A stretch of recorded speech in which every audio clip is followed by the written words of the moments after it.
Y cuando hablamos de las vías de administración, básicamente la que debemos tener en cuenta es esta que está aquí, la vía digestiva. ¿Ya? Porque saben que la vía digestiva abarca la vía oral, la vía sublingual y la vía rectal. ¿Ya? Tiene características importantes.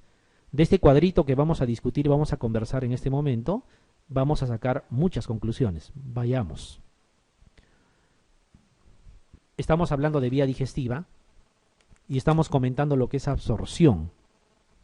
¿Ya? ¿Qué va a suceder cuando un fármaco se administra por vía digestiva? Digamos, de forma general, hablemos de la vía oral, que es la más común, ¿no? Después de absorberse, ¿a dónde se va a ir? Al hígado, ¿ya? Al hígado. Si ustedes recuerdan o revisan la parte anatómica, los plexos venosos se van hacia sistema porta, ¿ya? Y de sistema porta se van a hígado. Por eso es que lastimosamente, no sé si lastimosamente, bueno, en gran parte sí lastimosamente, porque eso tiene mucho que ver al final con la eficacia del fármaco, se van a hígado, ¿ya? Ahí todavía puede haber un circuito, o sea, una recirculación, el circuito enterohepático podría haber, ¿ya? Pero la gran mayoría pasa a esa zona, ¿ya? Por la vascularización. Entonces se absorbe, ¿ya? Se absorbe, pasa al hígado, sobre todo cuando hablamos de la vía oral, ¿ya? Sobre todo cuando hablamos de la vía oral, y ahí va a sufrir un metabolismo parcial. Todo fármaco que pase por el hígado, después de su absorción por vía oral fundamentalmente, va a sufrir un metabolismo parcial. ¿Qué significa? Si yo administro, por ejemplo, digo, 500 miligramos de un determinado antibiótico, ¿ya? Administro 500 miligramos de un determinado antibiótico, ¿qué cosa vamos a nosotros tener? Que ya no va a ser los 500 miligramos los que van a llegar a torrente circulatorio. ¿Por qué? Porque una parte se va a metabolizar a nivel del hígado. Por lo tanto, lo que no se haya metabolizado, eso es lo que va a llegar a circulación. ¿Ya? Este metabolismo parcial ya tiene un nombre. A eso se le llama el famoso primer paso. ¿Ya? Primer paso. Entonces, ¿qué cosa va a ser para ustedes el primer paso? Porque van a encontrarlo en muchas preguntas. El primer paso no es otra cosa que ese metabolismo parcial que sucede en el hígado, ¿no? Fundamentalmente con aquellos fármacos que se administran por vía oral, ¿ya? Se absorben, lo mandan al hígado y el hígado se encarga de metabolizar. A veces metaboliza no tan parcialmente, o sea, la gran mayoría del fármaco. Y permite que solamente una fracción mínima llegue a circulación. Eso es importante. Entonces, si se va a metabolizar una parte, la otra parte, ¿a dónde se va a ir? A la circulación. Entonces, miren, ya podemos ir sacando algunas conclusiones. El fármaco se administra por vía oral, se absorbe, se va hacia el hígado. En el hígado, este se encarga de metabolizarlo a una fracción, podríamos llamar, por eso se llama metabolismo parcial, y deja a la otra fracción para que pueda llegar a circulación. Por lo tanto, lo que llega a la circulación de forma inalterada, ¿es el 100% o no? Ya no es el 100%. ¿Ya? Ya no es el 100%. ¿Y cómo se llamará a esa fracción, a ese porcentaje de fármaco que llega en forma inalterada a la circulación luego de su administración por vía oral? ¿Ya? A ese porcentaje de fármaco justamente se le llama, ya nace un concepto diferente, esa es la biodisponibilidad. ¿Qué cosa es la biodisponibilidad de un fármaco? Es el porcentaje de fármaco, ¿no?, que llega en forma inalterada, tiene que haber esa palabra o un equivalente de forma inalterada a la circulación. ¿Estamos de acuerdo? Entonces, acuérdense del primer paso y como consecuencia de ese primer paso también existe este concepto de biodisponibilidad. Muy bien. Pero esto es más o menos la vía oral, que es lo que habíamos comentado, a grosso modo. ¿Ya? La vía oral.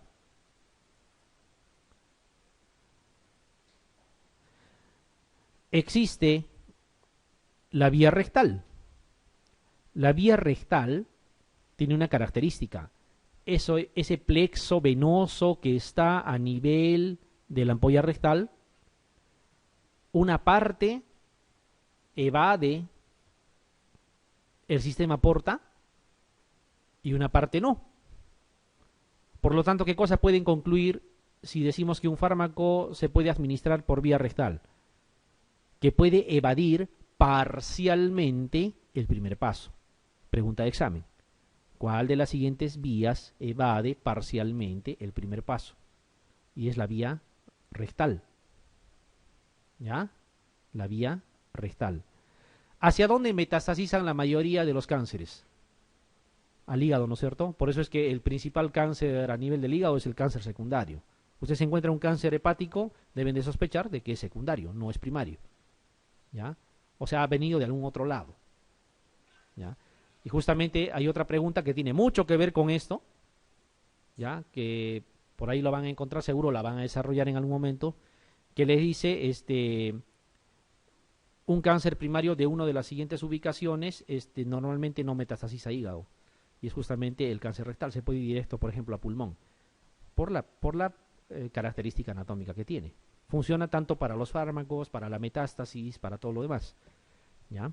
Entonces, como este fármaco está aquí, puede parcialmente, entonces, los fármacos administrados por vía rectal evadir el primer paso. Por lo tanto, su biodisponibilidad aumentará o disminuirá. Aumenta. Entonces, los fármacos administrados por vía rectal tienen la característica de que pueden incrementar la biodisponibilidad del fármaco. El mejor ejemplo que tenemos es el caso de la quinina, por ejemplo. La quinina por vía oral, en el caso de malaria, ¿ya? En zonas altamente endémicas a los niños se prefiere colocar por vía rectal. ¿Y logra éxito? Claro que sí, por dos motivos. ¿Ya? Uno, de que no hay intolerancia oral, y dos, de que no se necesita que el paciente esté consciente, y tercero, sobre todo, de que al evadir parcialmente el primer paso, se logra que la biodisponibilidad sea mayor. Son características que reúnen. Y habrá todavía otra vía. Ustedes saben que la vía digestiva son tres en realidad, ¿no es cierto? O sea, la vía oral, la vía rectal que está ahí, y la otra es la vía sublingual. Si ustedes revisan la anatomía de la zona sublingual, el plexo venoso que está por ahí no pasa por el sistema porta. No es que pasa parcialmente, simplemente no pasa por el sistema porta. Y al no pasar por el sistema porta, va a evadir al 100% el metabolismo del primer paso. ¿Estamos de acuerdo? Muy bien. Por lo tanto, si lo administro por vía sublingual, ¿cuánto de biodisponibilidad es probable que yo alcance? 100% probablemente.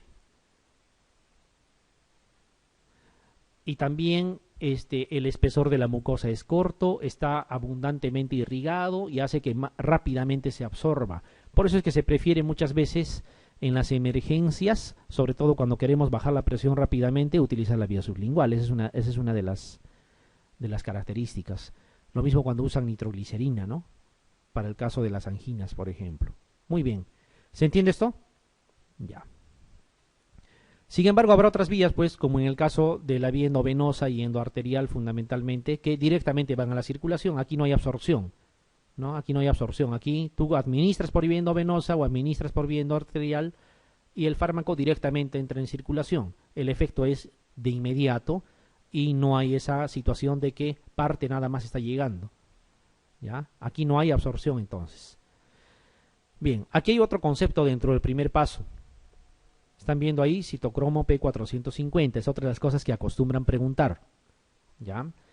Este primer paso se va a dar en mayor o en menor cuantía dependiendo de su participación. Es decir, cuanto más involucrado esté el citocromo P450, la posibilidad es de que se metabolice más.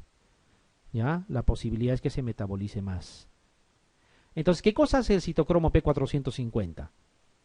Participa en el metabolismo de los fármacos que pasan a nivel de hígado. ¿Ya? Entonces, si yo no estimulo a este citocromo P450, bueno, se va a dar lo que se tiene que dar. Pero si utilizo fármacos que estimulan a este citocromo P450, ¿qué cosa voy a conseguir? Que se metabolice más de la cuenta en ese primer paso. ¿Se entiende? ¿Ya? ¿Y cuál es ese fármaco que estimula? Por eso le llaman inductor del citocromo P450. Eterna pregunta de examen. Rifampicina. ¿Ya? La rifampicina es un inductor de este sistema de enzimas, porque el citocromo P450 no es una enzima, es un sistema de enzimas. ¿Ya? Entonces, ustedes administran rifampicina, la rifampicina estimula o induce al citocromo P450 y este citocromo P450 lo que hace es incrementar los efectos de este primer paso, por lo tanto metaboliza más de la cuenta al fármaco, disminuyendo su biodisponibilidad. ¿Ya? Eso es lo que sucede. ¿Ya? Eso es lo que sucede. Por eso muchas veces cuando se administra rifampicina en ciertos fármacos o asociado a ciertos fármacos, lo que se tiene que hacer es aumentar la dosis, ¿ya? Del otro fármaco. ¿Para qué? Para compensar esa inducción del citocromo P450. ¿Qué otras cosas son inductoras del citocromo P450? El alcohol induce al citocromo P450. El tabaquismo también. Entonces miren, como solamente como dándonos unos segundos dentro de lo que estamos hablando, una persona que consume mucho alcohol, ¿qué creen que sucede con los fármacos que normalmente se va a administrar por algún motivo? Lo más probable es que se metabolicen más de la cuenta, porque su estado de alcoholismo justamente lo que hace es funciona como inductor del citocromo P450, ¿no es cierto? En palabras simples, ¿necesita más dosis o menos dosis para compensar eso? Necesita más dosis. Pero ¿qué es lo habitual que hacemos? No, es alcohólico, su hígado está dañado, dale menos. ¿O no? ¿No hacemos eso? O al familiar mismo te puede inducir, ¿no es cierto? Entonces hay que interpretar bien eso del citocromo P450, ¿ya? Al final lo que vamos a hacer para compensar de forma general es aumentar las dosis, ¿ya? Para compensar ese metabolismo que puede inducir este sistema de enzimas. Muy bien. Y ahí están las otras vías, inhalatoria, subcutánea, intradérmica, transdérmica, intratecal, incluso intraperitoneal, que tienen que ver con otras características. Esto es básicamente para la vía digestiva, ¿ya? Para la vía digestiva. Preguntas de examen. Entonces, este famoso citocromo P450, como les digo, es un sistema de enzimas, no es una enzima nada más. ¿Dónde se ubica? En el retículo endoplasmático del hígado, de las células del hígado, perdón. Hay isoformas, o sea, hay tipos de citocromo P450, eso quiere decir, la idea no es que lo memoricen, ¿ya? Sino que sepan que hay varios sistemas, esa es la idea, ¿ya? Y aquí, por ejemplo, solo por ejemplo, estamos colocando estos dos, hay más, ¿ya? Por ejemplo, este primero metaboliza antiarrítmicos, antidepresivos y algunos betabloqueadores. Este otro metaboliza el omeprazol, el diazepam y así hay toda una lista. Nadie les va a preguntar exactamente qué cosa es lo que tienen que relacionar en cantidades sobre todo, no les van a preguntar. La idea es que ustedes sepan que la rifampicina, por ejemplo, es inductor del citocromo P450, ¿ya? Hay fármacos inductores, aparte de lo que es el hábito de fumar y el alcohol y la rifampicina que ya habíamos comentado, también está el fenobarbital, también está la fenitoína, ¿ya? Fenobarbital, fenitoína, acuérdense. Ambos anticonvulsivantes también son inductores del citocromo P450. ¿Estamos de acuerdo? Ya. No se olviden, ¿ah? Fenitoína, fenobarbital, rifampicina, que es lo más, digamos, preguntado en los exámenes. Siempre incluyen a la rifampicina, debe ser por el uso que le dan. No se olviden que el hábito de fumar y el alcohol también intervienen como inductores de este sistema de enzimas, por lo tanto metabolizan más de la cuenta al fármaco. Bien, aquí creo que no les he comentado en este cuadro. Cuando hablamos de biodisponibilidad, habíamos dicho que la fracción biodisponible de un fármaco no era otra cosa que el porcentaje del fármaco que llega de forma inalterada a la circulación luego de su administración por vía oral. ¿Ya? Existen fármacos que, básicamente antibióticos, eso es lo que más les pueden preguntar, que administrados por vía oral tienen biodisponibilidad del 100%. No sé si eso les he comentado ya. ¿Ya? ¿Cuáles son? Metronidazol. ¿Cuál es el otro? Linezolid, clindamicina. ¿Ya? Son los tres perfectamente estudiados, demostrados que tienen biodisponibilidad del 100%. ¿Qué significa biodisponibilidad del 100%? Que el primer paso no los va a afectar. Podrían preguntarles de esa forma también. ¿Cuál de los siguientes fármacos no se ven afectados por el primer paso a nivel del hígado? Significa, de otra manera, ¿cuál de los siguientes fármacos tienen biodisponibilidad del 100%? Clindamicina, linezolid, metronidazol, ¿ya? En otras palabras, si ustedes administran metronidazol por endovenoso, es exactamente igual a que administraran metronidazol por vía oral. ¿Ya? O sea, no hay diferencia, es exactamente lo mismo. Muy bien, esa era la idea. Esto ya lo hemos comentado. ¿Ya? Y a ver, vayamos. Miren, las preguntas, después que hemos recordado los conceptos, en realidad las preguntas son demasiado directas y sencillas también.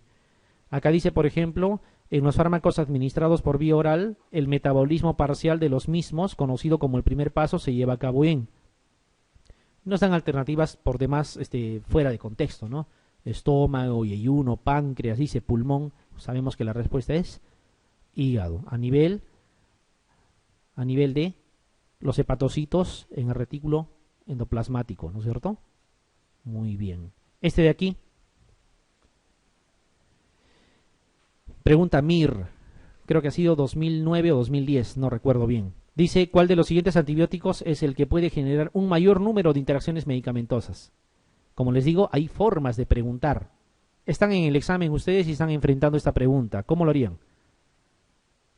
No se trata de que hayan tenido que leer particularidades de cada uno de ellos y de otros más para que cuando vengan estas alternativas ustedes estén preparados. No, no es así. Están haciendo referencia al citocromo P450. ¿Ya? Citocromo P450 significa que habrá uno de estos fármacos, ¿ya?, que obviamente va a generar interacciones medicamentosas. ¿Por qué? Porque va a incrementar el metabolismo de muchos fármacos cuando induce al citocromo P450. Entonces, ¿la respuesta cuál sería? Rifampicina. ¿Ya? Cuando les pregunten por interacciones medicamentosas o les pregunten, hay otras formas, les pueden decir cuál de los siguientes fármacos hay que administrarlo con cuidado, etcétera, etcétera, etcétera. Y rifampicina, no duden en marcar rifampicina, tiene esa particularidad. ¿Ya? Ahora, si la pregunta es muy clara y está claro lo que ustedes tienen que responder, obviamente elijan la alternativa correcta. Pero si tuvieran que elegir con una pregunta no muy clara y está rifampicina entre las alternativas, no duden que rifampicina es la respuesta. ¿Ya? A veces la pregunta es más directa, dice, ¿cuál de los siguientes fármacos es un potente inductor del citocromo P450? Así vienen los exámenes. Y la respuesta es rifampicina también. ¿Cuál de las siguientes vías de administración evita el metabolismo parcial del fármaco a nivel hepático? Lean bien y respondan bien.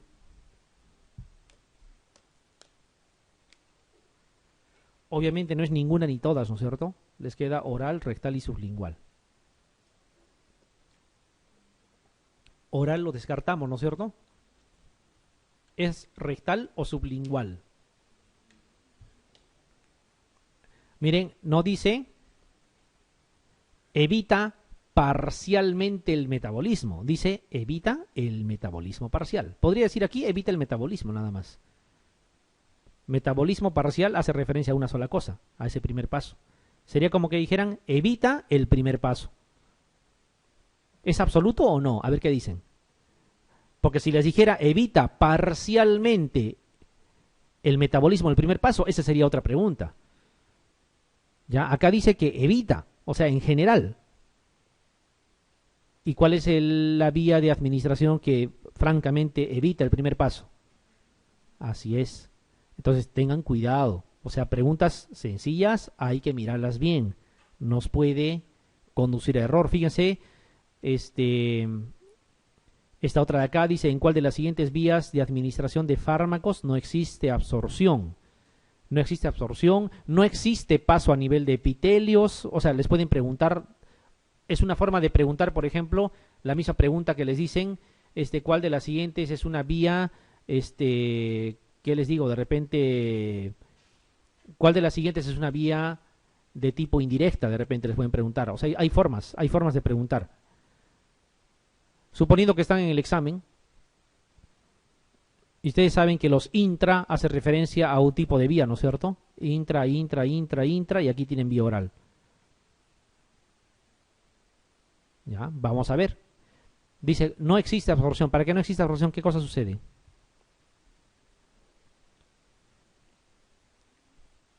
¿Se acuerdan en qué tipo de vías no había absorción? O sea, que directamente se iba hasta... ¿Cuáles eran? ¿Intramuscular hay absorción o no? ¿Qué dicen? Claro, hay absorción. ¿Ya? Sublingual también, vía oral también. Pero había... ¿Y a dónde se absorbe? Ahí está, más exacto. ¿Hasta dónde tiene que llegar? ¿Cuál es el destino final? La circulación. Si yo lo administro directo a la circulación, ¿hay absorción o no? No, justamente esa referencia a eso. Es la vía intravenosa y la vía intraarterial. Son las dos únicas donde no hay absorción. Por eso el efecto es directo, es de inmediato. Uno administra directamente al lugar donde yo necesito que esté el fármaco. Ya no tiene que absorberse. ¿Cuál sería aquí? Intravenosa, ¿no? La más usada, ¿no? Dentro de las intravasculares. Dice, inducen al sistema de enzimas del citocromo P450. A ver, ¿qué dicen? Fenitoína y fenobarbital. Sí, ¿no es cierto? Los dos anticonvulsivantes sí son inductores del citocromo P450. Rifampicina, también. Ingesta de alcohol y hábito tabáquico también. Además, cuando ya tenemos dos y aparece todos, definitivamente tienen que ser todos, ¿no?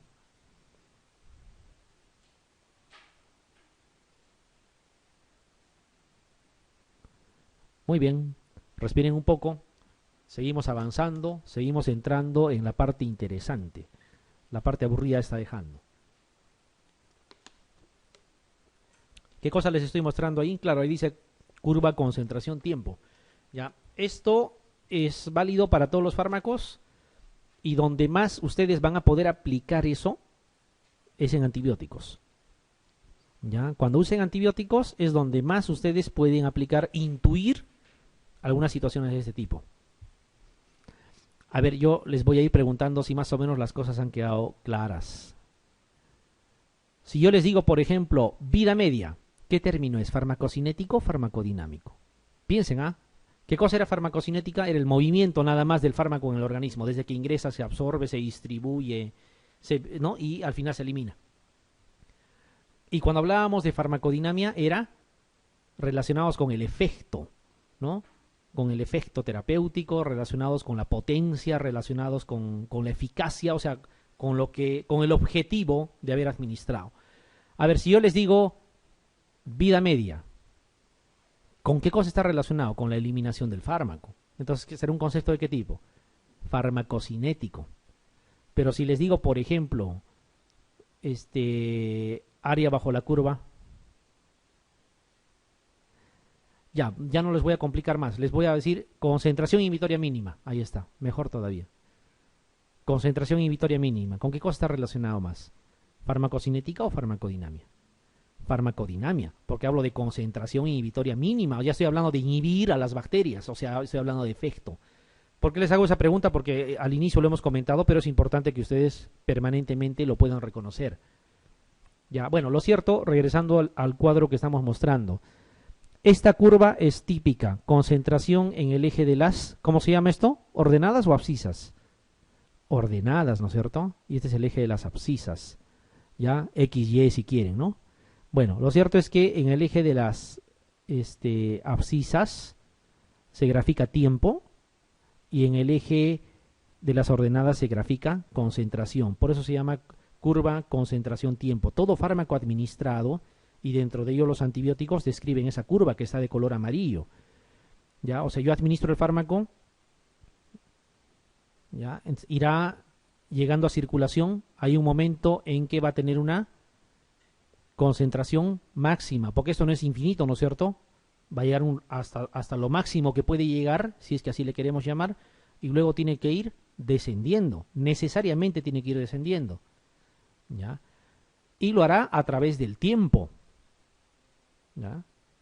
Aquí se ha administrado, habrá pasado cierto tiempo, sigue en aumento, ya es más tiempo el que ha pasado, llega a la concentración máxima, ha demorado cierto tiempo en eso. Sigue disminuyendo, sigue avanzando el tiempo, ¿no? Entonces por eso es que aquí se grafica el tiempo y aquí la concentración. Bueno, vayamos a definir algunas cosas. ¿Qué cosa es vida media? No vaya a ser que algún concepto básico venga en el examen, ¿ya? Y nos quieran estafar con las alternativas. Vida media no es otra cosa que el tiempo que debe de transcurrir para eliminar de circulación la mitad de la concentración del fármaco administrado. No todo, ¿ah? A veces lo entendemos como vida media, como si fuera el promedio, ¿no es cierto? Por eso dice media, el promedio del tiempo que se necesita para eliminar todo el fármaco. No es así. Es el tiempo que se requiere para depurar, si quieren para eliminar de circulación, si quieren para que se excrete, no sé cómo quieren llamarlo, o sea, puede venir de varias formas, ¿ya? Es el tiempo que se necesita para eliminar del organismo la mitad de la concentración del fármaco administrado. Eso es vida media.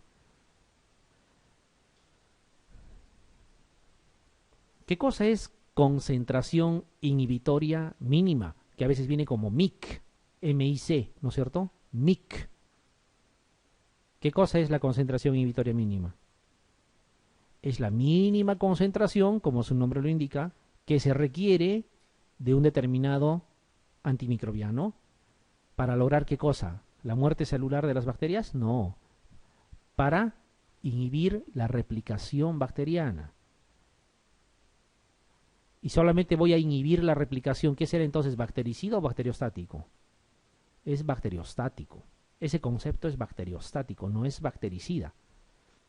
¿Saben por qué les hago ese comentario? Porque una pregunta, que si bien es cierto, todavía no lo hemos considerado, pero dice así: el término concentración inhibitoria mínima es un término de tipo A, bacteriostático, bactericida y otras cositas más así por ahí.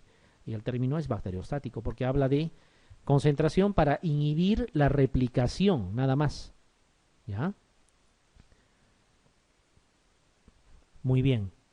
Entonces, cuando yo administro, digamos que el MIG esté por aquí, imaginariamente, ahí por donde lo estoy señalando en este momento. Entonces, en algún momento se alcanza esa concentración, ¿ya? Y por eso dice inhibitoria mínima. O sea, si yo supero esa concentración, el efecto se va a dar. ¿Cuándo no se va a dar? Cuando la concentración baje por niveles inferiores. Entonces, si yo logro alcanzar o superar esa concentración mínima que se requiere, voy a lograr que las bacterias inhiban su replicación. Eso es concentración inhibitoria mínima. Como su nombre lo está indicando, el punto máximo al cual va a llegar será el pico o concentración máxima del fármaco o del antibiótico, dependiendo.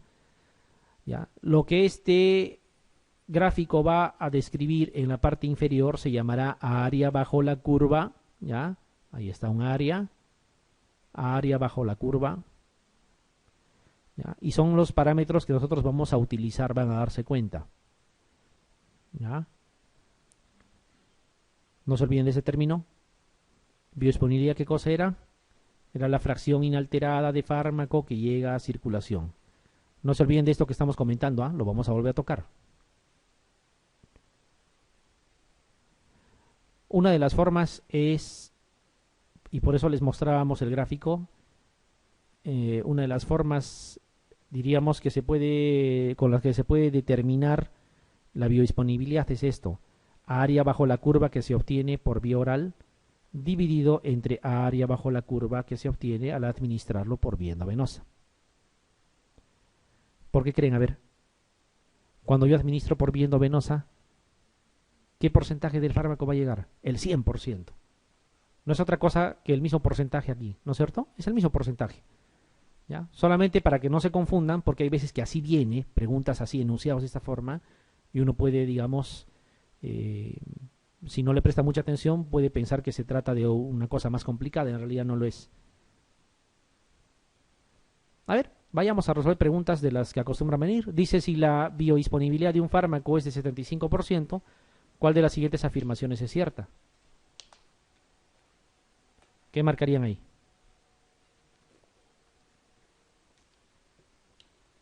Su biodisponibilidad es 75%. A ver, dice que el 25% del fármaco es metabolizado en el hígado. Puede ser, ¿no? ¿O no? Puede ser. Que el 25% del fármaco no es eliminado presistémicamente. Que hemos administrado el 75% de la dosis. Que el 75% del fármaco administrado accede a circulación sistémica. Que se administra 75% más de la dosis recomendada. ¿Qué marcarían ahí? ¿Quieren eliminar? A ver, que el 25% del fármaco no es eliminado presistémicamente, anulado, ¿no es cierto? No tiene nada que ver con el concepto, ya. ¿Que hemos administrado el 75% de la dosis? Tampoco, no es el concepto. Este último que dice que se administra 75% más de la dosis recomendada, tampoco. Yo me imagino que si lo que quieren es descartar, vuestra duda quedaría en la alternativa A y la alternativa D. La alternativa A dice que el 25% del fármaco es metabolizado en el hígado y el otro que dice que el 75% del fármaco administrado accede a la circulación sistémica. ¿Cuál de los dos creen ustedes que es más correcto? En todo caso. Ya. ¿Saben por qué la A no? ¿Por qué no la letra A? Porque el concepto de biodisponibilidad, ¿qué dice? Fracción o porcentaje del fármaco que llega inalterado a la circulación sistémica. No hace mención al metabolismo en el hígado. ¿Ya? Está bien, esto de aquí, la A, es un equivalente, más o menos en términos prácticos de decir lo mismo, pero no engloba el concepto. Por lo tanto, en el concepto siempre debe de estar el porcentaje que llega a circulación. ¿Ya? No se olviden, ¿ah? Porque alguien podría decir hay dos respuestas. No hay dos respuestas. Si fuese un problema de matemática, claramente habría dos respuestas. Ya, pero está hablando de un concepto. Y aquí dice bien claro, la disponibilidad de un fármaco es 75%. ¿Ya? Entonces tiene que hacer referencia a lo que dice como concepto. A ver, vayamos. Practiquemos con este que está aquí. Dice la cantidad biodisponible de un fármaco es la fracción de dosis que llega a la circulación general. Podría ser, ¿no es cierto? ¿O no? Porcentaje o fracción, ¿no? De dosis que llega a la circulación general. Vamos a ver. La concentración de fármaco que llega a la biofase. No tiene nada que ver. La fracción de dosis indispensable para la consecución del efecto farmacológico. No está en relación al efecto farmacológico. La fracción de dosis que llega inalterada a la circulación general. Eso está muchísimo mejor. Porque acuérdense que no es solamente suficiente que llegue. Tiene que llegar inalterada. Y el otro dice la fracción de dosis que no se metaboliza. Podría ser también. ¿Ya? Pero dentro de los dos, ¿qué cosa era el concepto de biodisponibilidad? Era la fracción de dosis que llegaba de forma inalterada a la circulación, ¿o no? ¿No era eso biodisponibilidad? Entonces, fíjense, por mucho que es un concepto de respuesta directa, hay que tener algo de cuidado cuando uno escoge las alternativas, porque puede haber equivalentes o cosas parecidas, claro, que digamos semánticamente significa lo mismo, pero el concepto en medicina es uno. A ver, ahora sí, van a tener que sumar y restar. Dice, está usted administrando por vía parenteral ranitidina a un paciente en dosis de 50 miligramos cada 8 horas. Conociendo que la biodisponibilidad de la ranitidina es del 50%, y eso sí es verdad, la biodisponibilidad de la ranitidina es de 50%. ¿Ya? ¿Qué pauta le parece más apropiada cuando pueda administrar medicamento por vía oral para conseguir un efecto similar al que tenía la pauta parenteral? Claro, los que conocen de las presentaciones de los fármacos lo van a responder de inmediato, pero traten de usar el concepto de biodisponibilidad ahí.